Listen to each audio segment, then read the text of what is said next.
1 Coríntios, capítulo 7, versículos de 1 a 7. Resposta às perguntas acerca do casamento. Ora, quanto às coisas que me escrevestes, bom seria que o homem não tocasse em mulher. Mas, por causa da prostituição, cada um tenha a sua própria mulher, e cada uma tenha o seu próprio marido. O marido pague à mulher a devida benevolência, e da mesma sorte a mulher ao marido. A mulher não tem poder sobre o seu próprio corpo, mas tem no marido. E também da mesma maneira o marido não tem poder sobre o seu próprio corpo, mas tem no a mulher.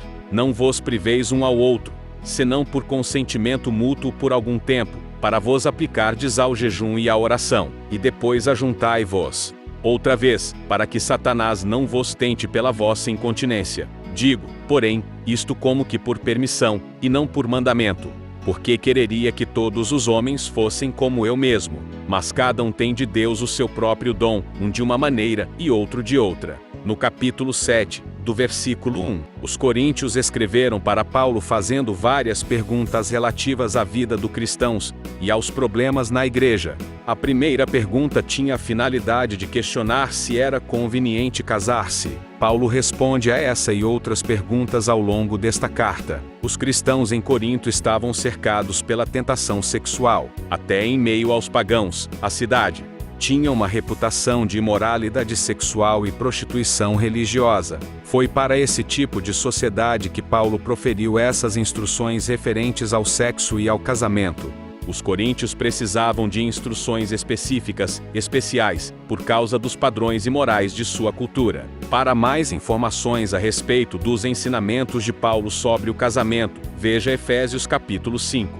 No capítulo 7, dos versículos de 3 a 5, e difícil resistir às tentações sexuais, porque elas apelam para os desejos naturais e normais que Deus nos deu. O casamento é o meio concedido por Deus para satisfazer esses desejos e para fortalecer os cônjuges contra a tentação. Os cônjuges têm a responsabilidade de cuidar um do outro. Sendo assim, marido e esposa não devem recusar-se um ao outro sexualmente, e sim suprir as necessidades e os desejos mútuos. No capítulo 7, dos versículos de 3 a 11, a igreja coríntia estava em desordem por causa da imoralidade existente na cultura que a cercava. Ao rejeitarem a imoralidade, alguns gregos também rejeitaram completamente o sexo e o casamento. Os cristãos coríntios questionavam se isso era o que também deveriam fazer.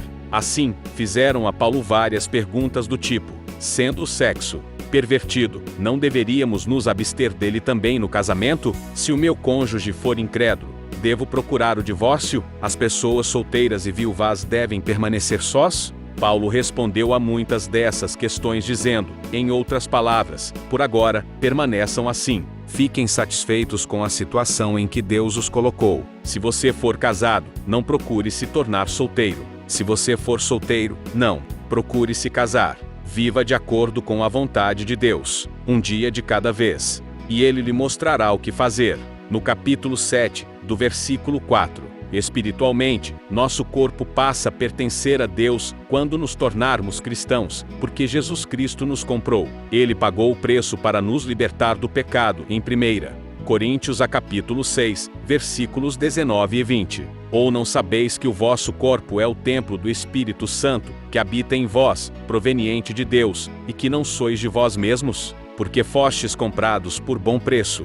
Glorificai, pois, a Deus no vosso corpo, e no vosso espírito, os quais pertencem a Deus. Fisicamente, nosso corpo pertence a nosso cônjuge, porque Deus projetou o casamento de forma que, através da união do mando e da esposa, os dois se tornassem 1 Gênesis capítulo 2, versículo 24. Portanto deixará o homem o seu pai e a sua mãe, e apegar-se à sua mulher, e serão ambos uma carne. Paulo enfatizou um completo equilíbrio nas relações sexuais. Nem o homem nem a mulher devem buscar o domínio ou a autonomia. No capítulo 7, do versículo 7, estar casado ou solteiro é um dom de Deus. Um estado não é moralmente melhor que o outro. Ambos são valiosos para realizar os propósitos de Deus. Por essa razão, é importante aceitarmos nossa atual situação.